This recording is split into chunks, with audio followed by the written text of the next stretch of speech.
Back on the SportsMax zone, we're still talking cricket.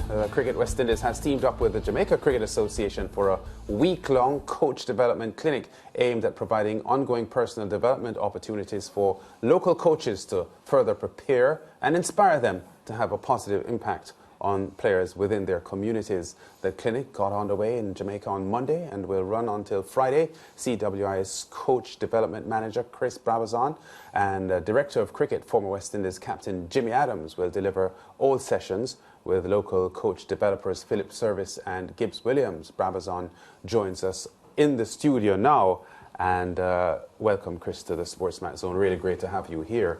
How have things been so far this week? Because it looks like a serious seminar, which is pretty much what it is, as you try to gather local coaches and put some knowledge in their heads. What have your thoughts been early going? It's been really promising. I think we've had 20 really fantastic coaches join us for 2 days. Not only for the accreditation part, but also into the evening for a couple of workshops as well. So, I guess from my point of view, it's really it bodes well for cricket. I guess up in the Trelawney region specifically, and in the sort of surrounding northern areas, that we've got such passionate coaches who are willing to basically volunteer their time to coach these youths. So I think it was just really important for us to not just be based in Kingston, but actually get up there and provide some support and encouragement and hopefully a little bit of inspiration for them to keep doing the good work, but also to, I guess, try and find more projects as well for those who are sort of looking for a home for their coaching talents. If they haven't got one, to actually just start something up. Yeah. So hopefully that was the key message we left them with. Yeah, and Chris, the fact is, in these years of declining cricket interest in the Caribbean, because that's what it is, there's no debating that, it has long been felt that the rural parts of Jamaica hang on to their love for cricket a lot more than in Kingston. So the fact that you've gone out of Kingston, I think, is a good thing to capture a lot of these passionate cricket enthusiasts and participants, because coaches are intimately involved with the game itself. That they are being given some hope that there are opportunities for them. Absolutely. I think I'm a bit biased being a country boy myself. I just know how, that's where our diehard supporter base generally is. Yeah. And I know I was... But I thought cricket was in the veins of every Australian, no matter which part of Australia you're from. Everyone assumes, but it's a constant battle. But I was always, a champion for the bush. I did a lot of similar things to what we're doing this week in regional Western Australia. So I've got a bit of a bias there. So when we came back, we just felt it was really important to go and connect with some people in the countryside and I guess say thank you for the role that they have played to this point, but also to remind them of the importance of their role within our overall structure, that the work they're doing there is no less important than the work that's happening at the top of the tree. So hopefully that's what the coaches felt, and we're serious about it. So there has been an emphasis on spin bowling, batting spin especially, and significant deficiency in West Indies cricket over the past few years, past 2 decades actually. Was there, beyond the obvious, is there a reason why that was selected as opposed to batting technique or anything else?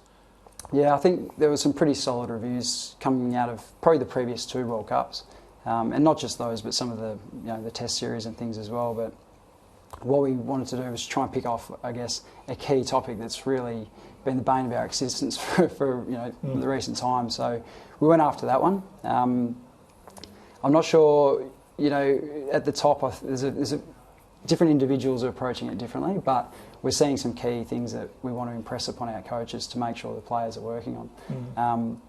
I think among those would be leaving the crease, actually being able to get down the wicket to spin bowling and get to it on the full or the half volley.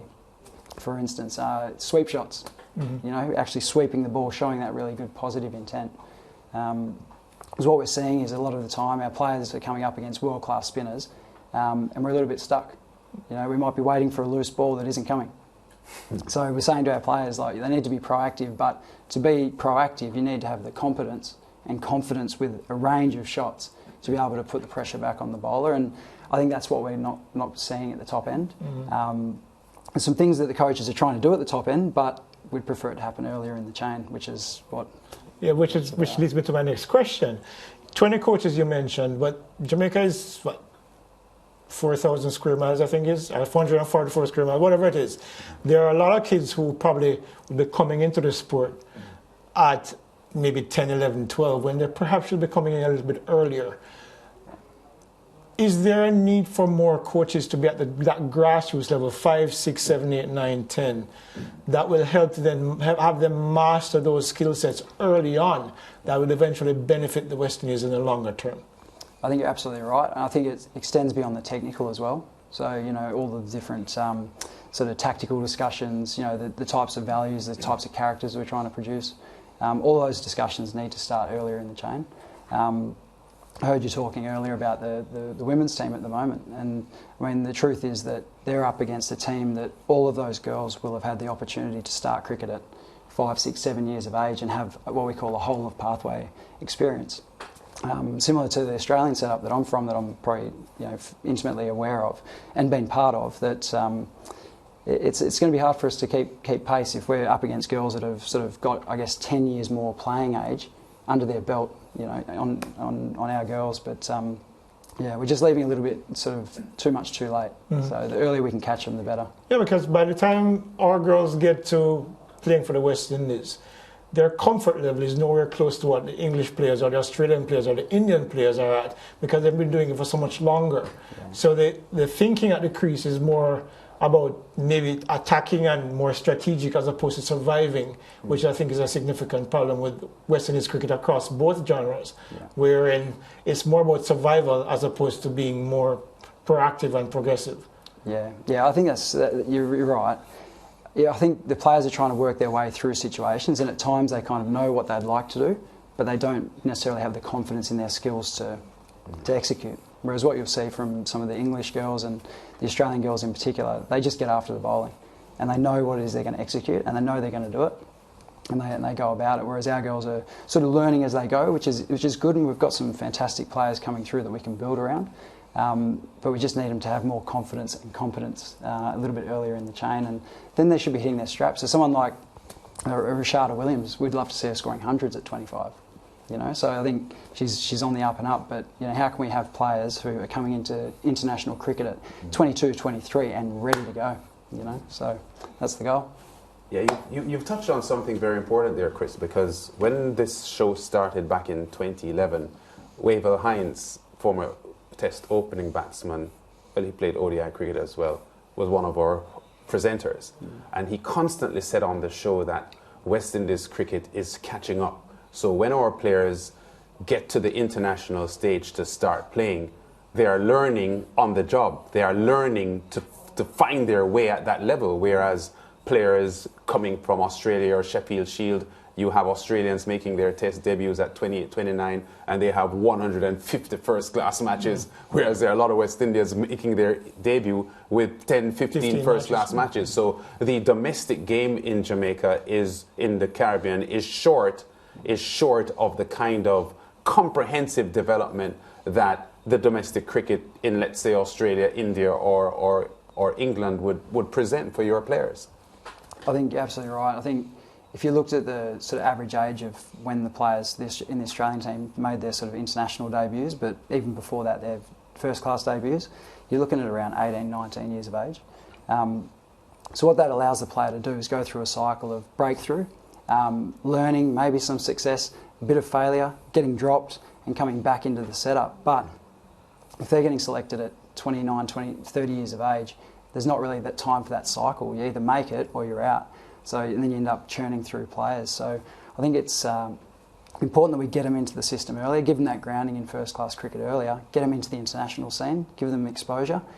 Some might stay there. You know, you might have a Brian Lara that is just a gun and they stay there. But for the others, they might need to go through the cycle of dropping back, performing again, and then coming back up. But by that stage, they're 25, 26 and not 32, 33, and maybe we're ready to move on. So, is the coaching course that you're doing now and others like it across the region, is that a gateway to a broader coaching program to get more coaches into the grassroots level that we discussed earlier, into high schools? Because if there are 100 coaches across the Caribbean, there's a lot more kids that need to be reached by the coaches to get that work done early.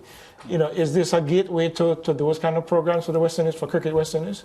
Yeah, absolutely, and that's our major focus, really. I mean, when we get to the top of the tree, the number of coaches you're actually training, and that's a really intense experience. So the number becomes quite small, but really what we need is to flood the base and make sure that we've got fantastic practitioners that know their stuff, but also understand the impact and the value of their roles throughout the region. It doesn't matter if it's at schools or if it's a Saturday morning down with the 5 and 6 year olds down the park. It all contributes to the bigger picture, and that's what we need to try and keep doing, is upskill the coaches to provide the best possible experience for those kids so that they stay in the game, because at the moment the pipeline's a little bit disconnected. Mm-hmm. So we're not really sort of set up to bring the kids into the game as well as we need to, and once they're there, are we able to retain them, you know? Mm-hmm. So we need that pipeline to be connected and everyone to be working really closely together, schools, governments, territorial boards. Cricket West Indies is the leader in cricket in the region. We've got to make it really easy for the kids to start and really hard for them to fall out of the game. Mm-hmm. So training up coaches like we are this week will hopefully be a key part of that. You know, when we left the coaches to say, training, it means nothing if you're not going to get out and use it. Mm-hmm. So we just implored, you know, sort of begged them basically to like get out and use these skills. There's kids out there who want to be part of this game. Mm-hmm. So get out there and get started in it. This is a level 1 course. What is the highest level that you can get to, and what is the level that you need to get to be able to proficiently pass that information on to the kids? Yeah. So at the moment, what we've set up is training sort of addresses each stage of the pathway. So if you're a level 1 coach, indicatively you'll be working with sort of under 13s to under 17s sort of players, mm-hmm. maybe into seniors, but basically what we're tailoring is our programs to suit that level of coach. There's no point providing a really high level coaching course to someone who might be doing a sort of kiddie cricket, sort of 5 to 8 year olds mm-hmm. sort of session. So we just got to make sure the information we pass on is really tailored. But then when we get to the upper sort of echelons of the pathway, we need to make sure that we've got really sort of switched on operators that understand how to run high performance programs. And I guess a key bit of that is make sure that each individual player is getting what they need. And we're getting away from, I guess, the traditional sort of net session scenarios where everyone rocks up and everyone does the same thing. So it gets a little bit more specific at the top end, but I think across the board our focus is on flooding the base, making sure that as many kids as possible have access to a cricket environment, and unless the coach is really starting it, it's not going to happen. You know what, when we talk about Caribbean success in sport, and people look at the track and field success that the Caribbean has, not only in Jamaica but in the Bahamas and, you know, other places in the Caribbean, coaching is something that people point to all the time. People talk about the expertise that exists in the Caribbean with coaching track and field athletes, and I have to believe, looking on, that cricket doesn't seem to have that. Is that something the CWI accepts and would want to change? The role of the coach, I think, it's a fairly new advent, really, in cricket.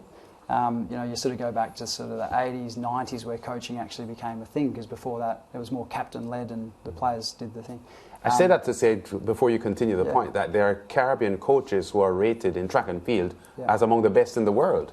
And I don't hear that kind of, you know, narrative coming in the cricket environment. But I think it starts with the value that we place on the role of the coach. So obviously coaches in track and field are held in really high regard, you know, like from high school level here in Jamaica all the way through. So it's a really sort of, it's a spot that everyone wants to be in. You know, they value the role of the coach. I don't think cricket, generally speaking, does that very well, not just in the Caribbean, but just around the world. And we do really need to elevate the role, that's for sure. But, you know, Usain Bolt's, all of these fantastic examples that are coming out of Jamaica specifically, if they don't have fantastic coaching and a pathway, then they're not getting to that Olympic gold medal. That's for sure. We know that. Yeah. And to be that world-class talent, you need a world-class pathway. And I don't think we're there yet with cricket, if we're being honest. But there's plenty of really good people who are working hard to pull it together, and you know, we'll keep doing our best. Yeah, Chris Brabazon, thanks for being with us here on the SportsMax Zone. You head back up to Trelawney for the continuation of this series, or you're in Kingston for the rest of it? So we're in Kingston for the next 2 days. Yes. So basically replicating what we did up north. So level 1 course, a couple of workshops, and back to Antigua on the weekend. Okay. All the best, huh? Yeah. We do need it. Yeah, of course, West Indies taking on the Australians in the second test, a day-night test in Adelaide tonight, and it starts at 12 midnight Caribbean time, 11 o'clock in Jamaica. Second test, Australia leading the series 1-0. Back in a moment.